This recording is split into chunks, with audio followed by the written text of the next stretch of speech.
Oke, kita sekarang bicara mengenai Permen PUPR nomor 21. Lanjut.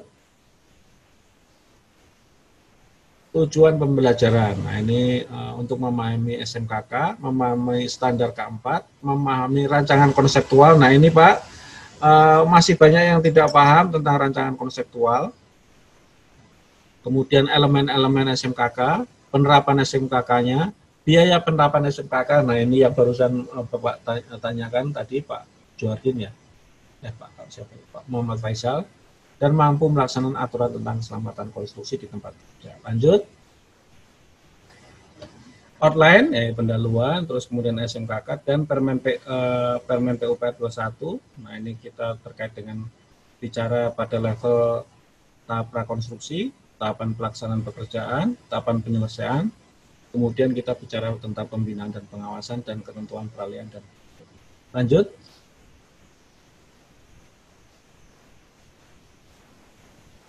Nah, ini latar belakangnya. Ini sebetulnya berangkat dari tidak efektifnya Permen 05 ya, dan munculnya Undang-Undang Nomor 2 tahun 2017. Jadi Undang-Undang Nomor 2 ini kemudian mengubah paradigma ya. Banyak hal yang harus kemudian kita pikirkan kembali. Salah satunya adalah ini pasal 4. Pemerintah pusat bertanggung jawab atas terselenggaranya jasa konstruksi yang sesuai dengan standar K4. Tadinya nggak ada itu. Kemudian pemerintah pusat memiliki kewenangan mengembangkan standar K4 dalam penyelenggaraan jasa konstruksi. Makanya PUPR dengan Undang-Undang Nomor 2 ini dan juga Undang-Undang Nomor 1 tahun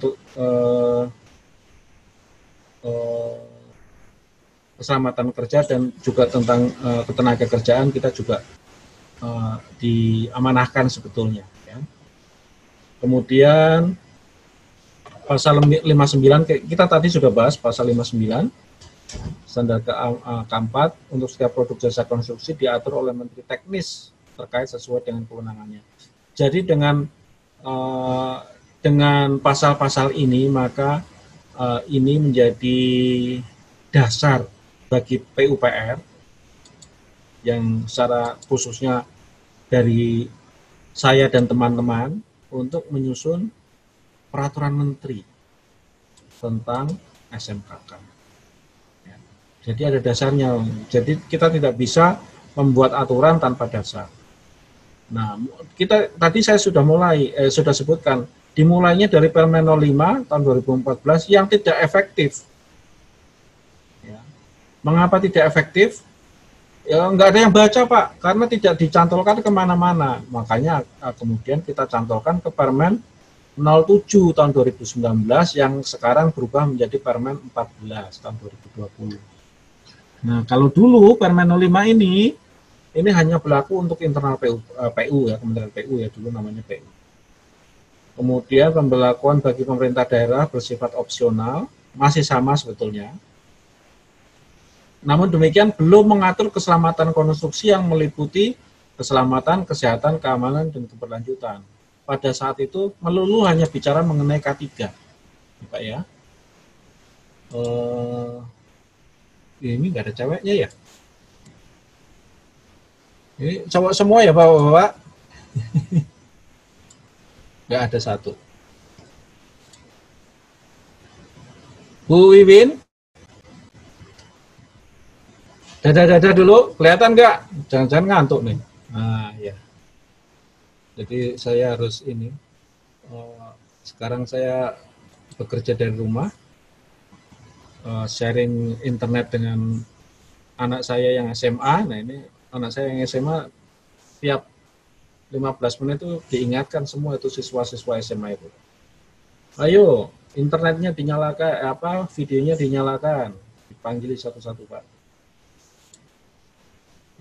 Jangan sampai saya juga memanggili satu-satu ya Pak ya, Bapak Ibu-Ibu.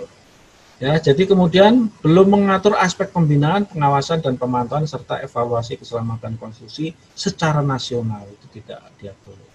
Nah, kemudian karena ini tidak ada yang baca Permen 05 ini, sebagian pasalnya kita pindahkan ke Permen yang mengatur tender, ya, yaitu Permen 07 pada saat itu tentang standar dan pedoman jasa konstruksi melalui penyedia. Nah, begitu kita masukkan ke sini, barulah orang-orang baca. Nah, ini telah mengatur definisi baru ini, keselamatan konstruksi. Dulunya nggak ada itu, apa itu keselamatan konstruksi? Munculnya di sini. Kemudian SMKK, istilah SMKK muncul pertama kali di sini. Karena pengganti Permen PU 05 belum selesai-selesai, gitu ya. Baru Desember 2019 selesai. Kemudian RKK, ya ini tadinya RK3K atau RK3KL, tergantung. Sekarang menjadi RKK, karena apa? Keselamatan konstruksi lebih luas daripada K3 dan K3L. Kemudian penjaminan mutu, nah ini sesuatu yang sangat penting. Dulu tidak ada penjaminan mutu masuk ke sini. Namun kemudian kita sadar bahwa mutu juga sangat berkaitan dengan keselamatan konstruksi. Mutu termasuk mutu hasil konstruksi penting. Mutu, bahkan mutu peralatan juga penting. Mutu bekesting, mutu perancah juga sangat penting.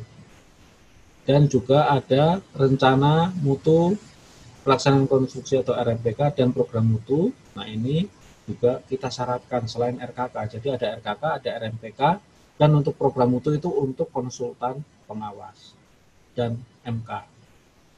Jadi ini ada tanda bintang telah diganti dengan Permen 14 tahun 2020. Tapi untuk ini ya kita ini ada sejarahnya lah ya. Lanjut.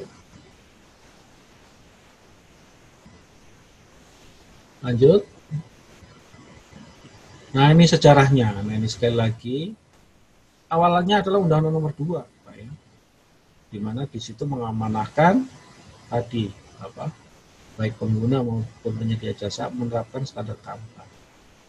Nah, karena pengganti Permen 05 belum ada, kita bikin dulu, kita masukkan dulu ke Permen PUPR nomor 07 yang diganti menjadi 14 ini. Dan setelah itu ternyata Permen 21 yang pengganti 05 ini belum selesai juga, Pak. Akhirnya kita keluarkan SE Menteri terkait dengan juknis biaya penyelenggaraan SMKK. Kita keluarkan dulu, Pak. Ya. Kemudian SE Menteri nomor 15 tentang tata cara penjaminan mutu juga kita keluarkan dulu. Nah, baru setelah itu, setelah kita bisa finalisasi Permen PUPR 21 ini, bulan Desember ini, maka SE2 ini kita masukkan ke dalam lampiran Permen PUPR 21. Dan belum tercabut juga ini sebetulnya SE ini. Karena untuk mencabut SE, tadinya kita akan tulis di Permen 21, terus oleh Kemenkumham bilang, masa mencabut SE dengan Permen? Mencabut SE ya harus dengan SE, jadinya ya sudah, kita belum mengeluarkan SE untuk pencabutan. Jadi masih hidup dua-duanya. Ya. Lanjut.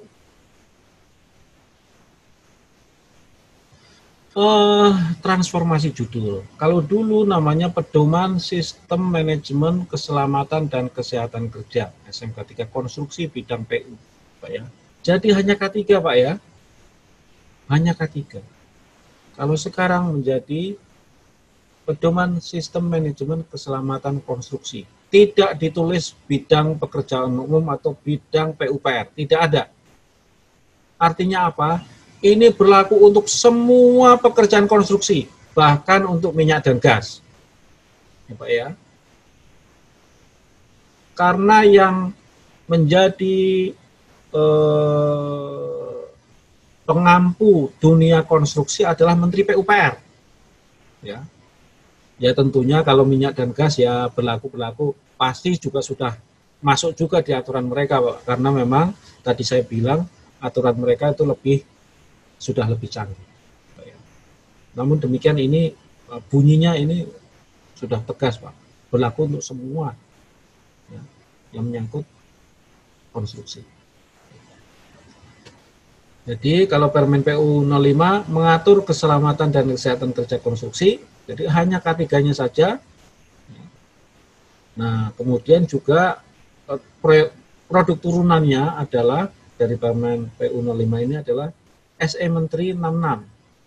Nah, di dalam SE ini biayanya disebutkan biaya umum. Makanya kita tadi buru-buru bikin SE nomor 11 supaya SE Menteri 66 ini bisa dicabut.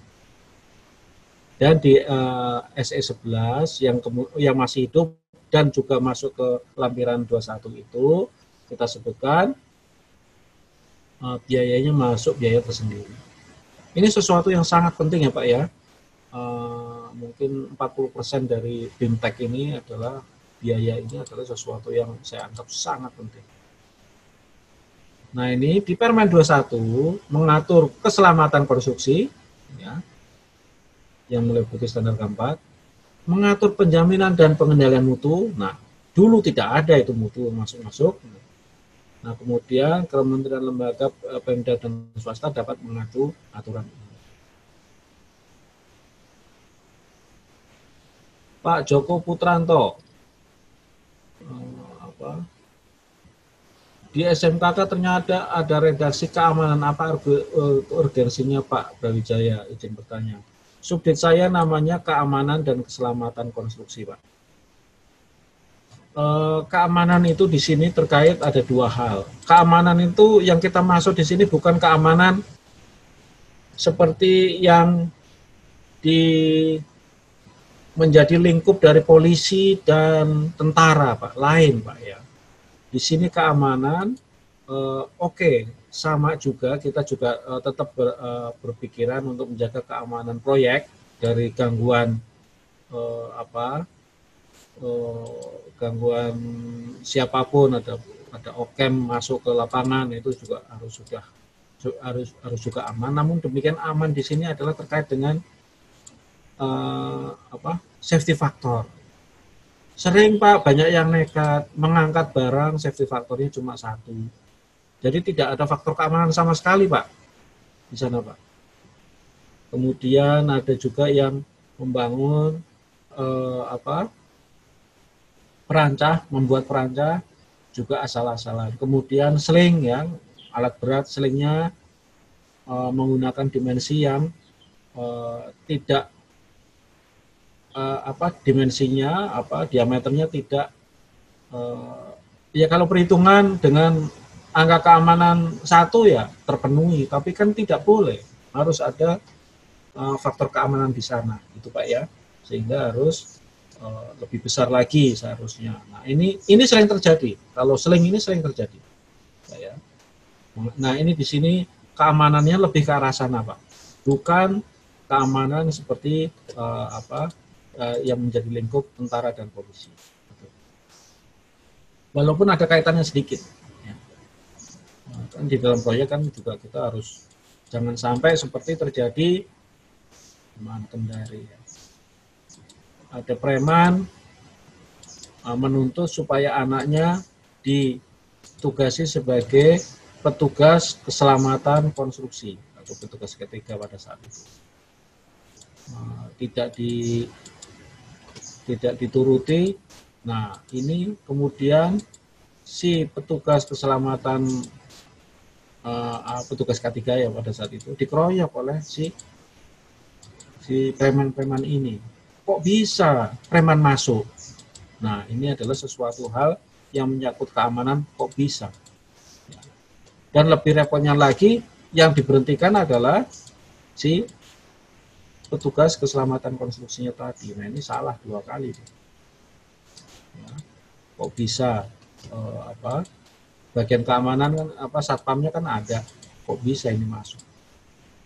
Dan yang kedua, kok bisa kok malah si petugas keselamatan konstruksinya yang dipecat, katanya supaya kondusif, yaitu malah keliru Pak ya.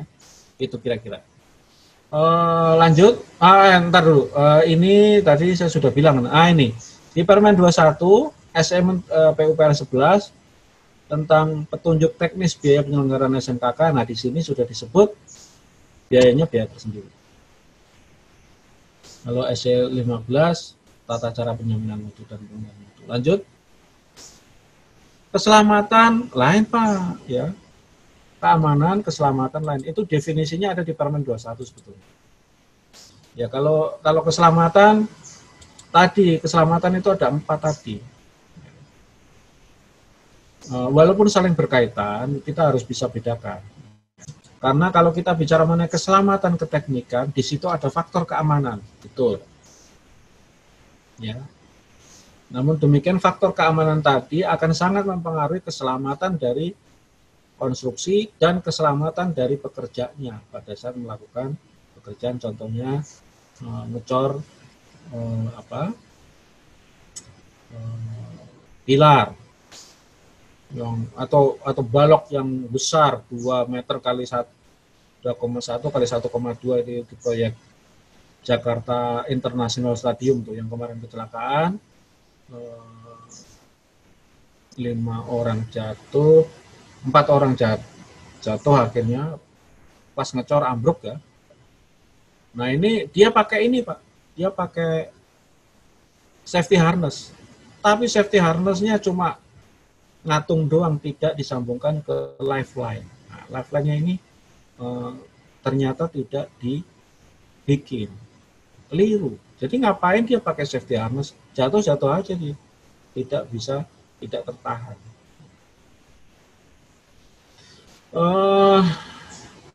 Oke, ini maksud dan tujuan, lanjut saja. Oke, yang Indonesia Tengah mau sholat silahkan, udah ini ya. Kita juga sebentar lagi terpaksa kita skors dulu. Nah, kalau Permen PU 05 terdiri dari 7 bab, sementara kalau 21 6 bab, namun demikian pasalnya lebih banyak. Tadinya cuma 24, sekarang menjadi 30-an, ya, 30. Selain itu lampirannya, kalau yang dulu lanjut. Kalau dulu itu cuma ada 3, kalau Permen PUPR 21 ada cuma 1, namun sub lampirannya ada 7. Dan karena ada mutu juga masuk di sini, maka menjadi tebal, sekitar 350-an halaman Permen PUPR 21. Lanjut. Lampiran-lampiran yang banyak. Lanjut.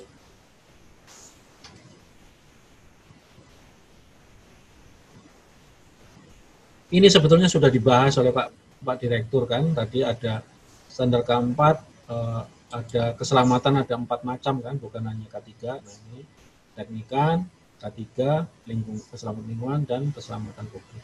Tidak akan saya ulangi lagi. Lanjut.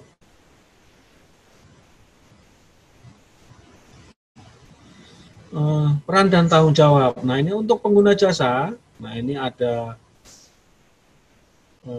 peran dan tanggung jawab unit organisasi, ada unit kerjanya, peran tanggung jawabnya juga ada disebutkan di Permen 21 di lampiran sebetulnya. Namun tidak akan kita bahas, saya hanya akan membahas, itu pun selintas, adalah peran tanggung jawab oleh Satker dan PPK di sini. Itu untuk menerapkan SMKK di setiap paket, mengidentifikasi bahaya. Nah ini PPK di sini kan PPK pelaksanaan Pak. Dia tinggal memanfaatkan hasil yang sudah disetujui oleh PPK perencanaan untuk jaksa perancangan. Kan jasa perancangan harus membuat rancangan konseptual. Nah, jadi pada saat Bapak mau membangun sebuah jembatan, maka kan desainnya sudah ada. Dan memang baru 1 tahun ini kita suruh bikin rancangan konseptual. Ya. Kalau belum ada rancangan konseptual, maka si PPK pelaksanaan harus menyusunnya. Minta tolong siapakah, terserah. Pokoknya sebelum dilelangkan harus sudah ada rancangan konseptualnya, SMKK-nya. Jadi tidak ada cerita zaman saya masuk PU itu dulu Pak, ya.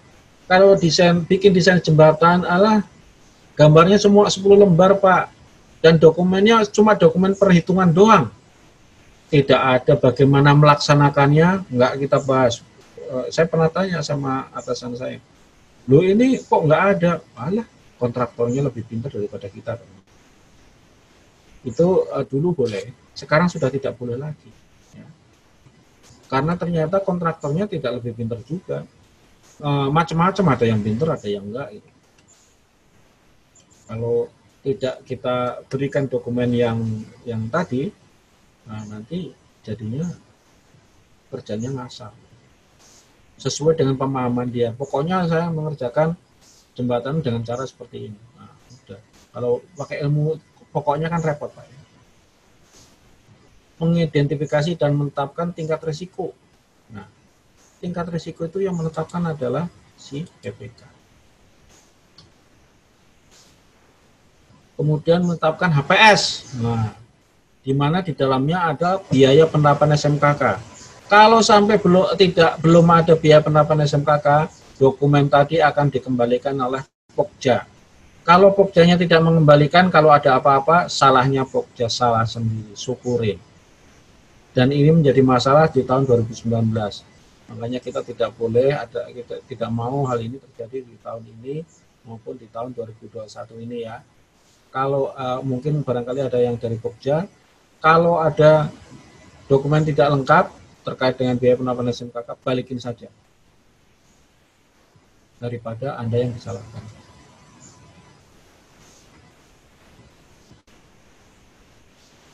Melakukan penilaian RKK pada dokumen penawaran. Ini tidak kita lakukan ya. Oh, ini yang melakukan Pokja dong. Kenapa di sini? Menyusun dan menetapkan dokumen kontrak yang di dalamnya memuat ketentuan penerapan SMKK. Iya. Ya. Membahas dan mengesahkan RKK yang disusun oleh penyedia jasa pada saat rapat persiapan pelaksanaan pada saat PCM. Nah, ini sangat penting bagi PPK untuk mengingatkan kontraktor yang sudah terpilih untuk segera melakukan revisi yang diperlukan. Mulai dari sebelum tanda tangan kontrak saja ya. Ente bikin ternyata pada saat penawaran ngawur nih. Ini ente belum bikin ini. Maaf saya pakai bahasa lebay ya. Segera beresin. Pokoknya nanti pada saat PCM sudah selesai. Nah, itu akan lebih efektif daripada diam-diam aja kemudian pada saat PCM baru ketahuan bahwa RKK-nya masih hancur lebur. Coba ya. Kemudian membahas dan mengesahkan RKK ya. Kemudian melakukan pengawasan terhadap pelaksanaan RKK, melakukan evaluasi terhadap adanya kecelakaan kerja dan penyakit akibat kerja, bahan perbaikan, dan laporan kepada Kasatgas. Lanjut.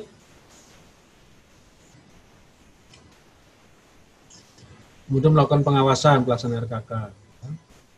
Nah, ini PPK dapat dibantu oleh ahli K3 konstruksi dari internal maupun eksternal organisasi PPK. Kemudian memberikan surat peringatan ya, pada penyedia jasa. Ini yang paling efektif itu kalau saya ya dulu ya di lapangan ya. Saya kirim ke penyedia jasa di lapangan dan saya kirim juga ke si direkturnya, ya katakanlah apa Waskita, KPPK atau Wijaya Karya kan. Selain kita kirimkan ini, saya kirimkan juga ke direkturnya di pusat di Jakarta, baru penik. Baru setelah itu mereka beringsatan, Pak, janganlah Pak kirim-kirim ke sana Pak. Lah iya, Anda sudah saya omongin 3 kali nggak beres, ya saya kirim ke sana. Baru diperhatikan apa yang kita omongkan sebagai Kasatker dan PPK. Kalau enggak ya dicuekin juga oleh kontraktor Pak. Ya. Menghentikan bagian pekerjaan yang dinilai berisiko keselamatan konstruksi besar apabila peringatan kedua tidak ditindaklanjuti. Nah, ini ada contoh formatnya sudah PPK sudah tinggal pakai. Nah, ini ente sudah saya kasih peringatan kedua masih ngeyel, saya hentikan pekerjaan. Selesai sudah. Dalam kondisi pekerjaan kritis atau risiko besar tidak mengikuti dokumen RKK, PPK dapat menghentikan pekerjaan sampai upaya pengendalian telah dilakukan. Nah, ini seringnya PPK tidak melaksanakan karena dikejar-kejar oleh penyataan kontraktornya progresnya masih sedikit. Nah, ini yang repot, Pak. Makanya dan ini bahaya ya, kontraktor itu dengan kalau pola kerjanya masih seperti sekarang ini, jadi berlebih-lebih di awal kemudian ngebut di belakang. Pada saat Anda mengumpulkan orang yang jauh lebih banyak kepada satu satuan waktu, nah itulah kecelakaan konstruksi sering terjadi. Jadi kurva S-nya harus benar-benar kurva S ya, seperti ini ya, bukan terus kemudian seperti kurva ular sendok. Ya. Ular sendok kan ini lurus di bawah kemudian langsung naik gitu ya ke atas di belakang. Lanjut.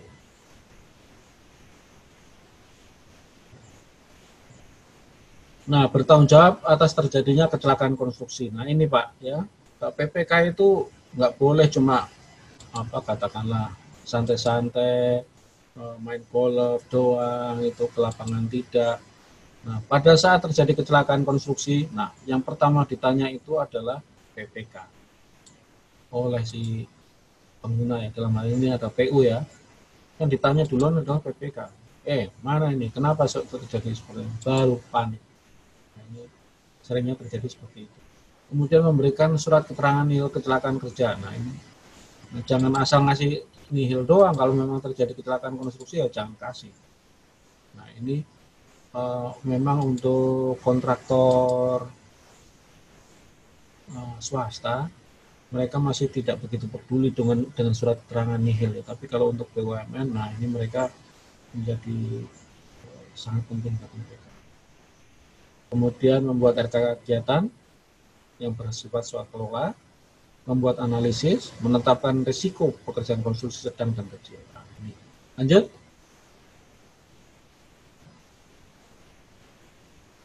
Nah, ini untuk penyedia jasa. Kalau tadi untuk si pengguna jasa, penyedia jasa, baik konsultan MK, pengawas maupun kontraktor. Nah, ini mereka wajib melakukan identifikasi bahaya sesuai dengan porsi mereka, Pak ya. Kan kalau dari PPK sudah bikin. Masalahnya kontraktor kan mempunyai alat sendiri, tenaga kerja sendiri. Nah, dengan alat dan tenaga kerja yang berbeda ini, maka metode kerja bisa berubah.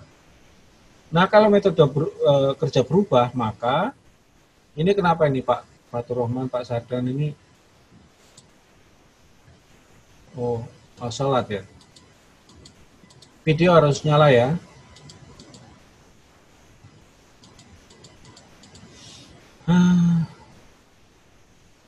Oke, kemudian wah ini percuma saya ngomong ya, nggak ada yang dengerin ya. Mbak Juliet. Oke, kemudian ya, kenapa Pak? Iya ini ada ya. Ya videonya dinyalain dong. Nanti saya panggil, saya minta push up dari sini nih. Sama dengan anak saya disuruh push up tuh, temannya juga. Dan di videoin. Jadi ini pola baru ya, pola pengajaran baru ya, apa namanya? Kalau offline setelah 2 jam biasanya terus kemudian kita minta berdiri, terus kemudian menggerak-gerakkan tangan ya. Nah, ini ingatkan saja Mbak Bu Juliet, kalau memang sudah waktunya Bu Juliet minta diskoros barang 5 menit untuk menggerakkan badan Pak ya, Mbak. Boleh diulang Pak, suaranya putus-putus di saya. Oh gitu. Enggak, kalau memang sudah 2 jam lebih supaya peserta fresh diskors 5 menit oleh Mbak untuk stretching ya. Terserah Mbak ya. Iya boleh Pak. Ini saya juga mau ngingetin aja, ini kita sebentar lagi istirahat Pak di jam 12. Oke. Ya.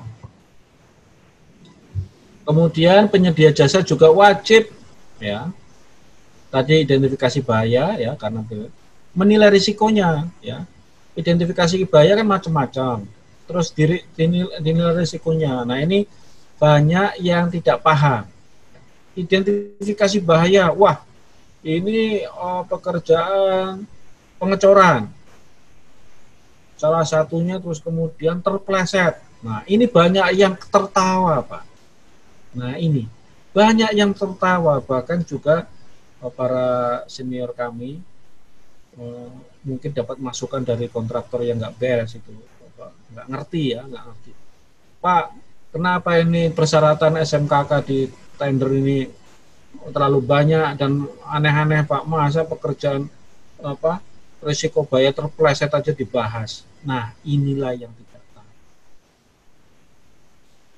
Kecelakaan konstruksi, kalau data yang lain bilangnya 1.500-an orang pekerja konstruksi meninggal, kalau ada lain yang bilangnya 150 orang. Cuma 10%. Ya. Namun dari data yang lain. Namun demikian, yang 10% ini pun banyak Pak, ya 150 orang. Nah ini kebanyakan itu adalah jatuh dari ketinggian. Nah kalau jatuh dari ketinggian macam-macam, salah satunya adalah terpleset. Ya. Jadi jangan meremehkan yang disebut dengan terpleset. Tersandung juga tidak. Itu bahaya juga. Ya, kalau bahasanya bahasa tersandung kemudian terjerembab, terjungkal itu ya. Nah ini repot. Kalau pekerjaannya di 35 meter di atas di tengah laut sana, ya langsung masuk Pak. Kalau 10 meter mungkin selamat ya, banyak 4 meter itu ya. Kalau 30 meter saya nggak tahu apakah selamat atau enggak. Jatuh ke laut, kalau jatuhnya ke tanah yang meninggal udah. Nah, kemudian menyusun sasaran dan program keselamatan konstruksi yang dibuat berdasarkan tahapan pekerjaan. Nah ini Pak, seringnya orang langsung bikin aja sasaran dan program. Wah, dia udah mengidentifikasi bahaya, penilaian risikonya adalah bla bla bla seperti ini, maka saya bikin sasaran adalah zero accident, programnya adalah seperti ini. Programnya cuma ngopi doang, padahal semuanya itu, pekerjaan itu, bahaya itu kan metode kerjanya beda-beda. Jadi harus didasarkan work breakdown structure-nya ya. Jadi harus mengerti teorinya ini. Nanti Bapak akan belajar tentang ini di mungkin hari ketiga. Kemudian melakukan penjaminan dan pengendalian itu. Lanjut.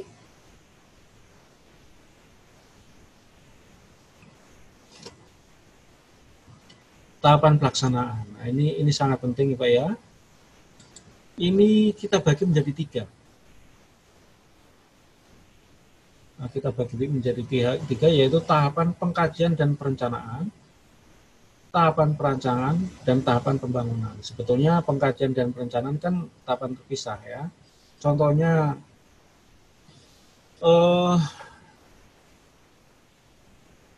coba Pak Imam Joko, asal dari mana? Kami dari Perumnas Pak, developer BUMN Pak. Direktorat? Dari Perumnas Pak. Perumnas. Ya. Oke. Oke. Perumnas ya, repot ya. Contohnya saya nggak begitu nggak. Saya bikin contoh jalan tol saja ya.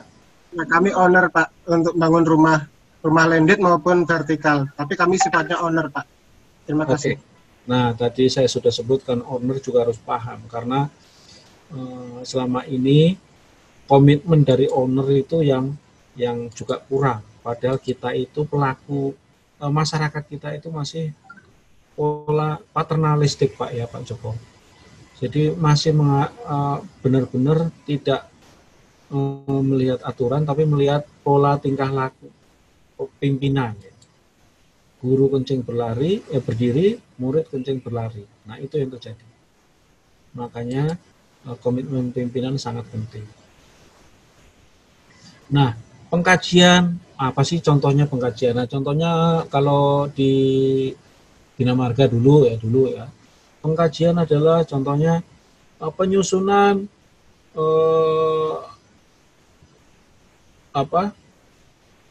jalan tol Kalimantan. Nah, ini sudah disusun tahun 2007 kalau nggak salah itu, zaman saya masuk sana. Nah, ini bagaimana kita menyusun jaringan jalan tol di Kalimantan? Pada saat itu ada yang tertawa, alah masa di Kalimantan ada tol gitu ya, bikin aja apa nambah kerjaan aja, ngabisin duit pemerintah.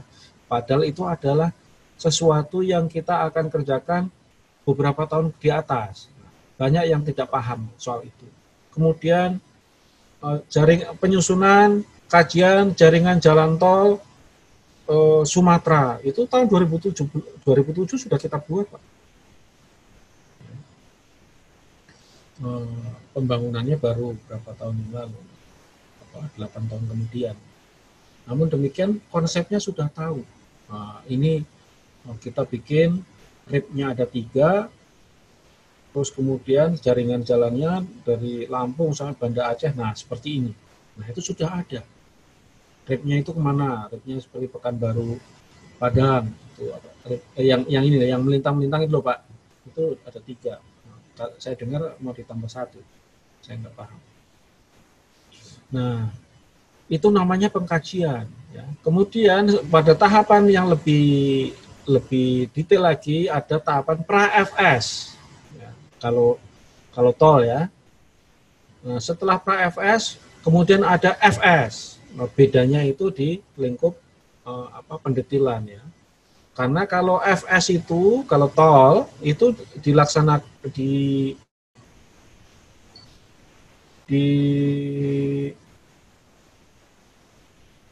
disusun oleh si investor. Tapi kalau pra-FS disusun oleh si PU. Dalam hal ini Bina Marga pada saat itu. Nah, pra-FS itu sudah ada basic desainnya. Basic desain ini kemudian dijual kepada investor. Nah, mereka kemudian bikin FS sendiri toh. Nah, bikin. Layak enggak? Oh, ternyata layak. Ya pastilah layak. Kalau di Jakarta. Tapi kalau di Sumatera kan enggak layak secara finansial. Secara ekonomi pasti layak. Nah, terus kemudian mesti mengapain? Nah, itu ada di tahapan pra-FS dan FS. Kemudian setelah itu ada tahapan perancangan. Nah, perancangan itu bagaimana kita kalau tol ya yang membuat si investor ya. Tapi kalau jalan atau jembatan yang dikerjaan Bina Marga ya itu oleh Bina Marga juga tentunya, SDA atau oleh dari tadi Pak Perumnas tadi ya, Mendet atau. Nah itu ini adalah sesuatu yang berbeda tuntutannya sekarang. Dulu nggak ada Pak tuntutannya untuk rancangan konseptual SMKK. Pak Joko itu nggak tahu Pak, ini baru tahun 2019 Pak. Ya, ini baru 2019. Jadi dulu itu sudah ada di Permen 05, namun demikian tidak ada orang melaksanakannya. Sekarang harus dilaksanakan. Karena terutama di perancangan, kalau tidak dihasilkan rancangan konseptual, di mana termasuk di dalamnya adalah biaya SMKK-nya, bagaimana nanti ditenderkannya? Nggak ngerti nanti. Bisa-bisa Pokja mengembalikan itu. Dan juga di dalam rancangan konseptual harus sudah termasuk operasi dan pemeliharaan. Nah ini kalau untuk di dalam gedung nih Pak, untuk Pak Joko ya, operasi dan pemeliharaannya seperti apa?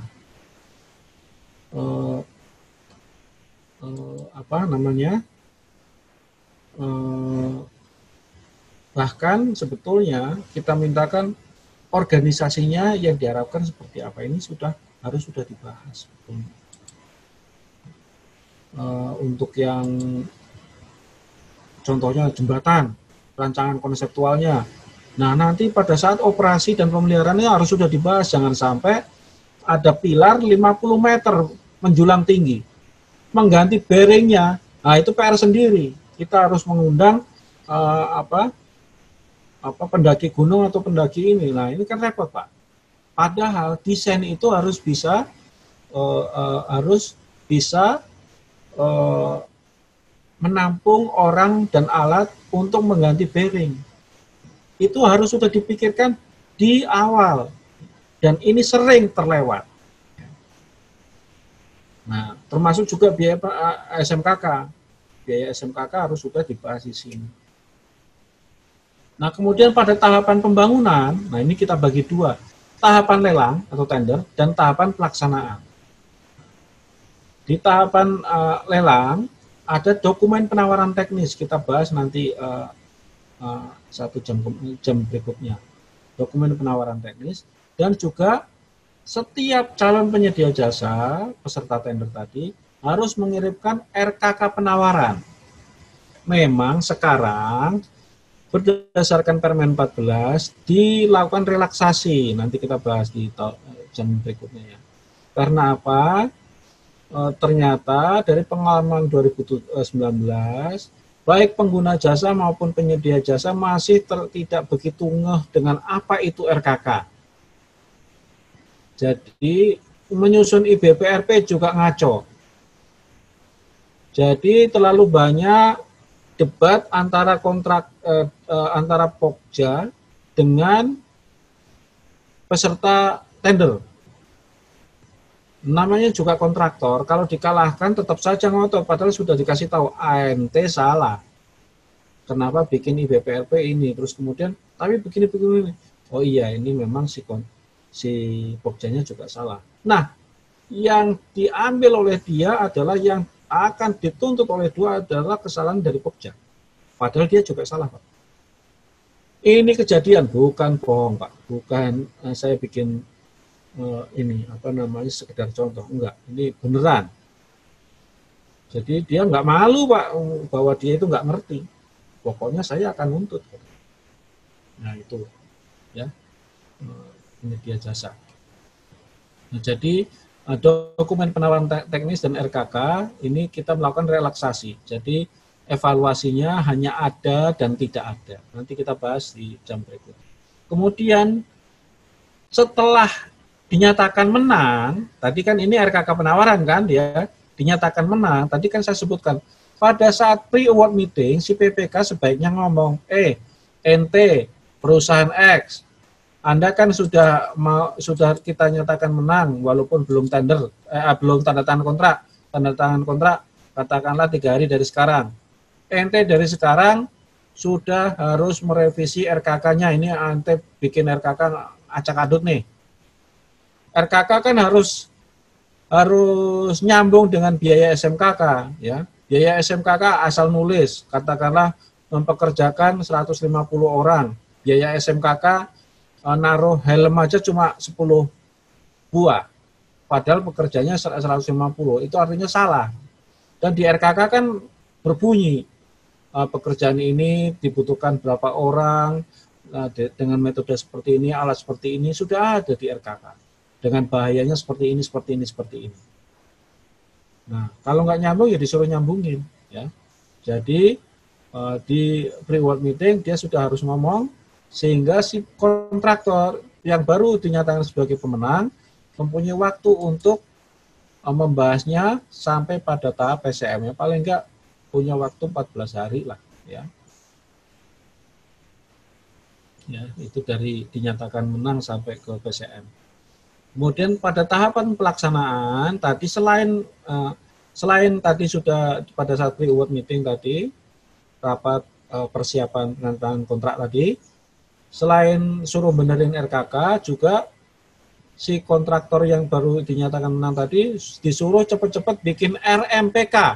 RMPK itu dulu namanya RMK. Mutunya bagaimana? Ente harus bikin, gitu ya. Ya bahasa lebihnya seperti itu. Jangan sampai cuma nggak ada aba-aba dari PPK, terus kemudian seenaknya aja. Pada saat PCM, kemudian barulah itu terlihat RKK yang tidak bisa disetujui dan RMPK-nya juga masih ngaco.